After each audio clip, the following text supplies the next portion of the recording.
This copyrighted telecast is an exclusive presentation of Learfield under the broadcasting rights granted by the University of Nevada. Reuse of this presentation is prohibited without the express written consent of the University of Nevada and Learfield.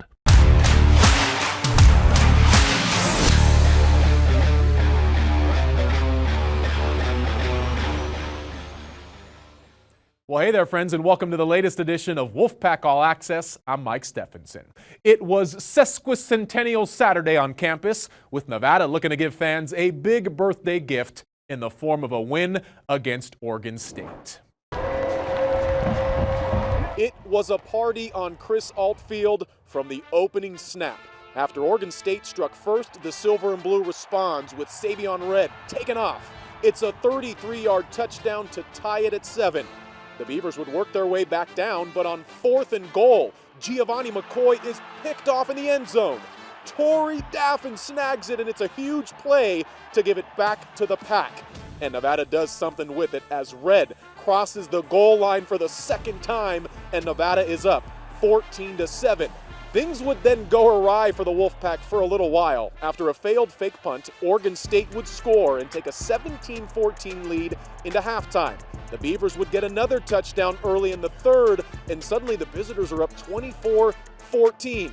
But the Wolfpack did not waver. Red is in again. It's 24-21 in the third. The Beavers trying to answer, but McCoy will be intercepted again. This time, Michael Coates Jr. snags it back for the Pack. It is Nevada's ball, and the Silver and Blue would have it into the fourth, when Red scores once again. His 4th touchdown of the game gives Nevada the lead back at 28-24. Oregon State now has its back against the wall, and Nevada makes another play, a big one. Keaton Crawford picks it off, and he is gone. It's a pick 6, and Mackey is going berserk. Nevada leads 35-24. The Beavers would get it back in and make it 35-30, but then Brendan Lewis put the squad on his back. B. Lewis taken off. 67 yards to the house. He rushed for 151 on just 9 carries. Nevada back up 42-30. But this win would not come easy. Oregon State would score and get it back. Now down 5 with 7 seconds to play. McCoy has one final heave for the end zone. And it's intercepted.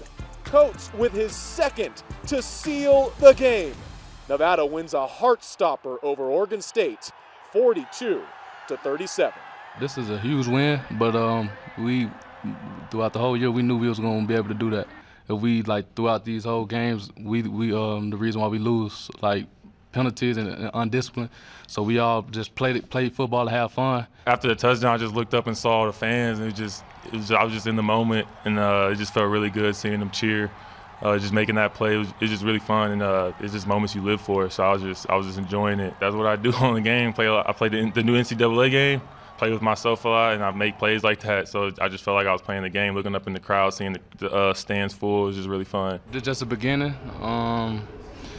We finally played together. We played together football, and that's what we're going to keep building off this and then try to take over the Mountain West. It's special for us because we get to put on the show for the fans and something that they're not used to. I mean, we did come from a losing season, so, I mean, it's good to always win here in Mackey. That's how we take care of business here in Mackey Stadium. Just what the doctor ordered for Nevada as the Wolfpack improves to 3-4 on the season. Coming up next, it's our weekly sit-down with head coach Jeff Choate as Wolfpack All Access rolls on.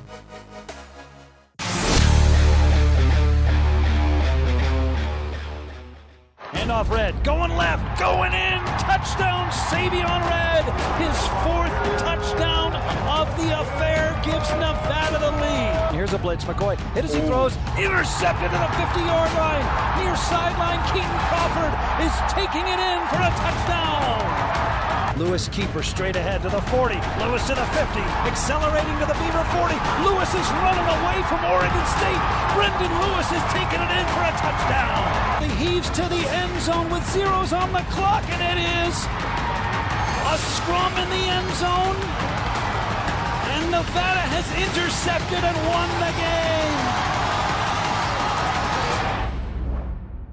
Welcome back to Wolfpack All Access, presented by Champion Chevrolet. Hanging out here with Coach Choate. Boy, happy birthday to the University of Nevada. What a party last night inside Mackey, Coach. So many different directions we can go to begin, but I guess what was the most gratifying part of it all for you?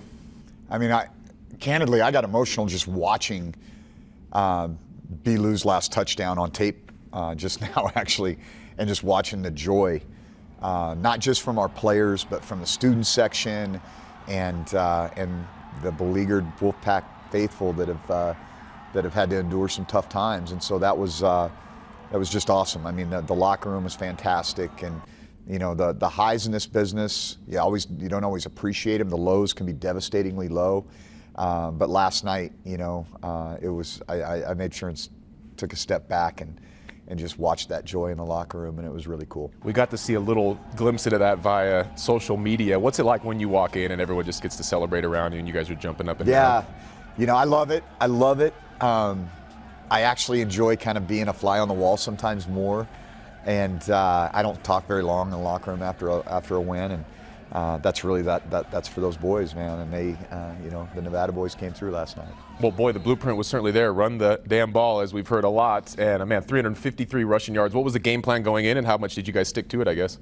Well, we knew that it was going to be a little bit challenging for us to create separation, and they have a tendency to do a lot of movement, and they became predictable as the game wore on. And the first half was, I mean, nobody could stop anybody. And we just needed one or two stops, and the turnovers were hugely impactful. Torrey's interception in the first quarter, I mean, that's a 14-point swing in the game. Obviously, Keaton Crawford with the pick six, and then Mike coming up big with a couple of plays on his own. And so that was something that's been missing, and we kind of needed to get that avalanche of to win a game like this against an opponent like Oregon State. We were going to need to win the turnover margin, and we were probably a little more explosive on offense than I thought we'd be, but we needed to be, and that's what it was. Talk about explosive. Your quarterback, Brendan Lewis, leading passer, leading rusher, and the leading receiver. I don't know if that's ever happened in college Jim football. Thorpe did it. I don't know. Maybe, but I mean, Carlisle Indians. He's just incredible, obviously. Yeah. He continues to impress and gain more and more confidence. And the offensive line, as they gain confidence, it's just really been fun to watch. And I think that Matt Lubick deserves a ton of credit, along with David Gilbertson, for really working. Our whole room, there was a crisis of confidence in that quarterback room, and you can even see the confidence that Chubba plays with. And you come to practice and watch AJ. I mean, I wouldn't flinch to have any one of those three guys leading our team right now, but I just have so much respect and appreciation for the work that B-Lou has put in, and it's very gratifying to see him playing at a high level. How about Savion Red? Career game for him, 4 touchdowns. That hasn't happened from a Wolfpack player in over a decade. He really is like an emotional spark for you guys, and then he did it on the field too. Yeah. I thought we got him on the bike in between series. He was it was like, I thought he was the assistant head coach. He was giving me advice in the fourth quarter. He's a character, man, but when he channels his energy in the right place, not only can he be a really impactful football player, but he can have a really positive impact on the psyche and the vibe on the sideline. First time Nevada's come back from down double digits in the second half in 5 years. What were you thinking down 24-14? Got to get a score. Got to get a stop and a score. And we did. And it was fun. I mean, we played 2 really good college football games back to back. One went our way, one didn't. But I hope the fans of this program, and maybe people that are not necessarily familiar with Wolfpack football, are going, okay, hey, we got the Aces, but we got another team to root for too in the fall, and get behind this program and these young men. And I think the launch is starting to take off. What does post-game look like for you after an epic win like that? I'm sure it's hard to go to bed. Yeah, I didn't get a lot of sleep. I had some family. It was awesome. Both my adult children were here, and so we watched smoked a big cigar, and we watched the Kansas State-Colorado game, and might have had a Manhattan. As you should. Maybe make a couple. You mentioned packing the MAC again, biggest crowd of the year last night, 21,000 plus strong. I guess your final message to fans as we get ready for this short week and another home game on the horizon. Yeah, I mean, you won't regret it. Trust me. I promise you, we'll play 4 quarters of exciting football, and it'll be a good party. Coming up, it takes an army to equip the Nevada football team. And leading the charge is a sub-5-foot female still shy of 25. We share her impressive story next on Wolfpack All Access.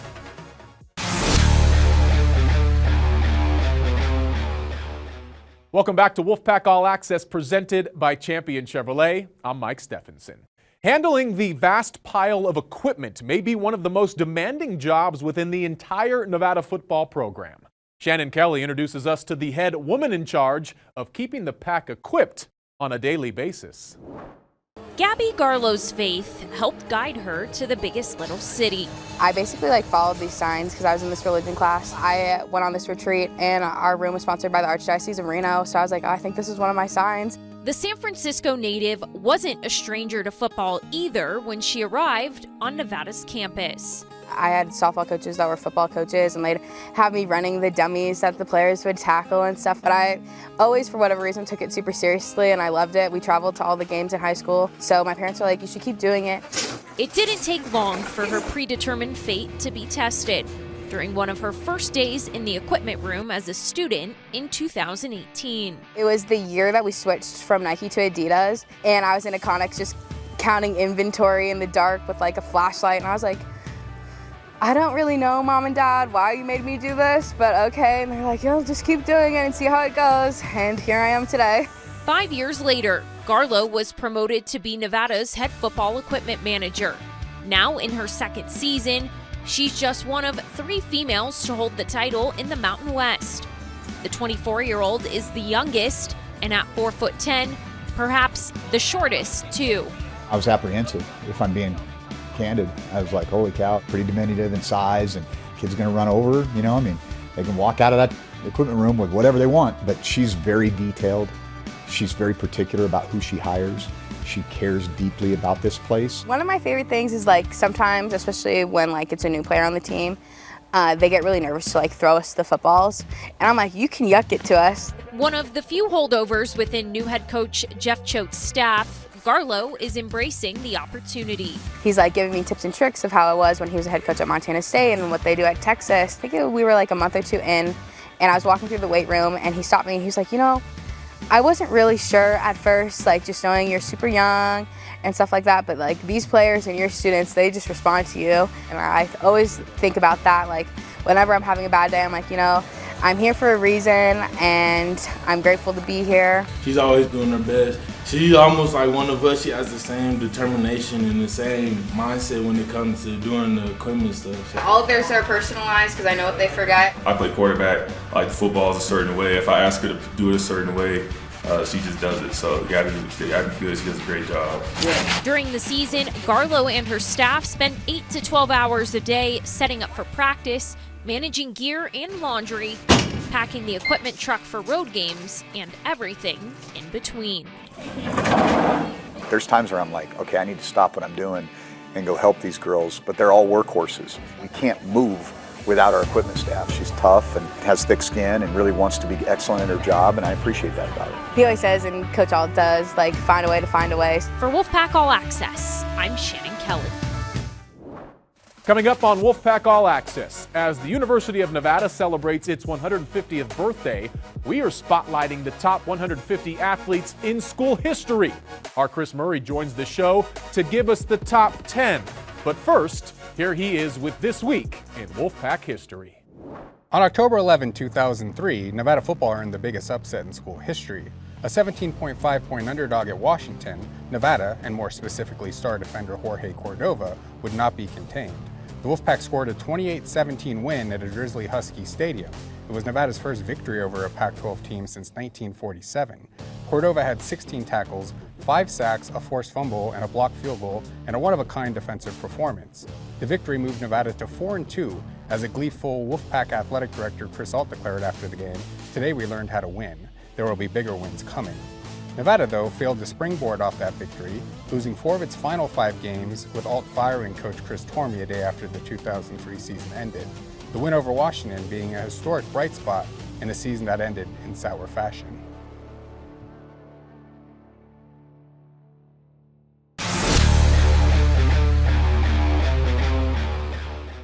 Hi, I'm Kinsley Singleton with Nevada Volleyball team, and I'm answering 5 questions.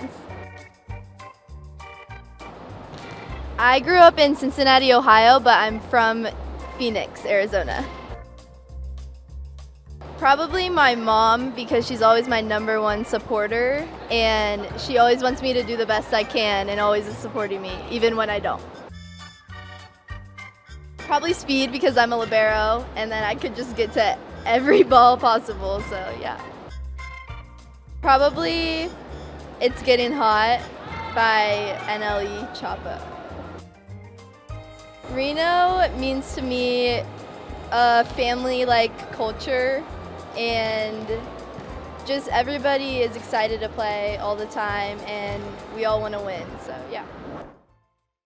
Welcome back to Wolfpack All Access, presented by Champion Chevrolet, as we welcome in our friend, Nevada Sportsnet's Chris Murray, who since June has counted down the top 150 athletes in Wolfpack history as the university celebrates its sesquicentennial. We're going to give you the top 10 here on Wolfpack All Access. Chris, let's get to it right now with Charles Mann at number 10. Great football player for Nevada, 1982 All-American, 12 years in the NFL, almost 800 tackles, 83 sacks, 4 Pro Bowls, 3 Super Bowls. The Sacramento native left a big impact on the Wolfpack and the NFL. That he did. Up to the mountain we go with number 9 in Katarina Hanasova-Nash. A 4-time NCAA champion in cross-country skiing, including 3 at Nevada, 1 at Colorado. A 5-time Olympian, 2 times in the Summer Games, 3 times in the Winter Games, and she had a top 5 finish in the Olympics, both the Summer and the Winter Games. One of only a handful of people to ever do that. Let's jump in the poll now at number 8 with Limin Liu. 3-time NCAA champion winner in the butterfly in the late 1990s. She also won an Olympic silver medal in the 100 fly in the 1996 Atlanta Games. Let's stay in the pool and let's dive in with Krista Palmer at number 7. Yeah, the Douglas High alum, a 2-time Mountain West Diver of the Year. She was a 9-time medalist at the Mountain West level, and then in the Tokyo Games in 2021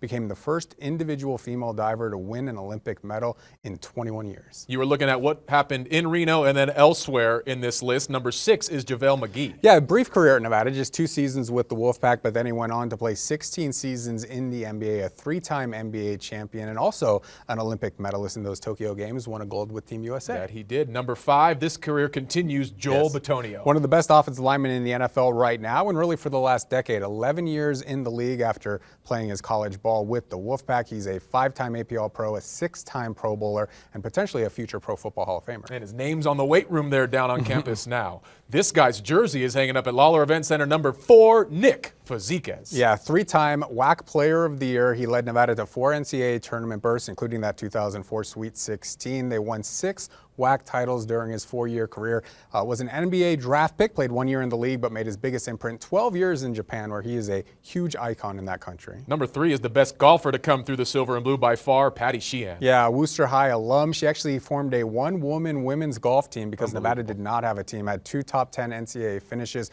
with the Wolfpack, and then won the NCAA title at San Jose State in 1980, and one of the best LPGA golfers of all time. She's in the LPGA and World Golf Hall of Fame. We have reached the top 2. Number 2 is Colin Kaepernick. Yeah, the only quarterback in NCAA history with 10,000 passing yards, 4,000 rushing yards in his career. Was obviously a catalyst, that 2010 team that finished 11th in the nation and then led the 49ers to the Super Bowl as a pro.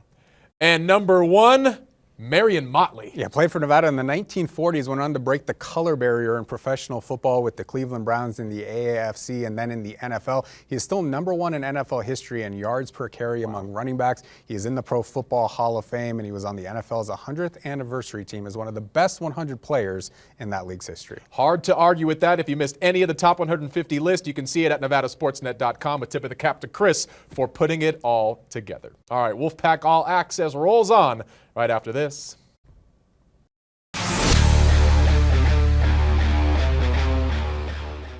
Wrapping things up here on Wolfpack All Access, presented by Champion Chevrolet.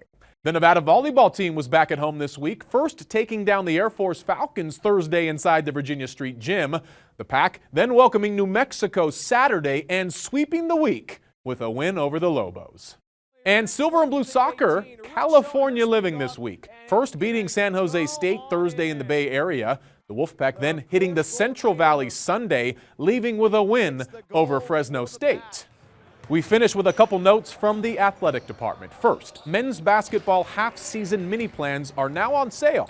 Purchase today and save a little money, and choose which games you want to attend. Pick 2 games from each of their 4 tiers. For questions, call 775-348-PACK. Also, single game tickets are on sale as Nevada Don't Look Now makes its Lawler Event Center debut November 4th against Sam Houston State. And don't miss homecoming at Nevada when the Wolfpack football team welcomes Fresno State Friday the 18th at 7:30. There will also be a halftime drone show presented by Nevada State Bank. Get your tickets now for just $20 by visiting mynevadatickets.com or calling 775-348-PACK. That is all she wrote for this week's edition of Wolfpack All Access presented by Champion Chevrolet. I'm Mike Stephenson saying so long, friends. We'll see you soon. This has been an exclusive presentation from Learfield.